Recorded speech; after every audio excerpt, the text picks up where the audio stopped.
This is unbelievable. The apology that ought to be given is to the American taxpayer, not to a government agency that is abusing its power.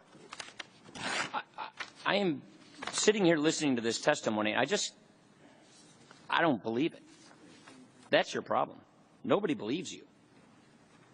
Come on now. The Internal Revenue Service comes to Congress a couple years ago and misleads us and says no targeting is occurring. Then it said it was a few rogue agents in Cincinnati. Then it said it was also on progressives. All of those things have been proven untrue. This committee sent a criminal referral of possible criminal wrongdoing just a month ago to the Justice Department. We've heard nothing. You bury in a 27-page letter to the Senate asking for them to conclude the investigation that you've lost Lois Lerner's emails during the time in question because of a hard drive crash. Monday, our investigators asked your agency whether any other hard drives crashed, and we learned that 6 other hard drives of the people we're investigating were involved. You didn't tell us that. We told you on Monday. On Monday. And what did you do with the information? Because we asked you. Right, and what did you do with that information? You told us on Monday because we asked you whether any other hard drives crashed. This is unbelievable. We answered you told us on May that you were going to give us all of Lois Lerner's emails, and you learned in February that this crashed.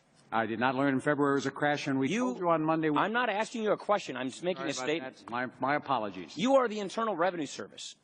You can reach into the lives of hardworking taxpayers, and with a phone call, an email, or a letter, you can turn their lives upside down.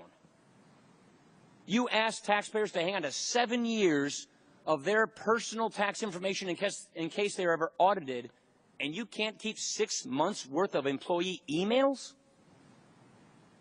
And now that we are seeing this investigation, you don't have the emails. Hard drives crashed. You learned about this months ago. You just told us, and we had to ask you on Monday. This is not being forthcoming. This is being misleading again. This is a pattern of abuse, a pattern of behavior that is not giving us any confidence that this agency is being impartial. I don't believe you. This is incredible. I have a long career. That's the first time anybody has said that you do not believe me. I don't believe you. That's fine. We can have a disagreement. I'm willing to stand on our record. I'm willing to remind you that it was not buried in 27 pages. Most of that 27 pages is exhibits. When asked about the custodians, we advised you Coming, which we knew for one day. Being forthcoming is to say, I'm sorry. You know what, investigators, Congress who's investigating this Will you let him answer the question? I didn't ask him a question. Yes, you Being did. forthcoming. The gentleman I control the time. from Wisconsin. I control the time. I realize that disrupting a hearing sort of No, come on. No. people, but the gentleman from Wisconsin. I am not yielding time. I control the time. He has a time.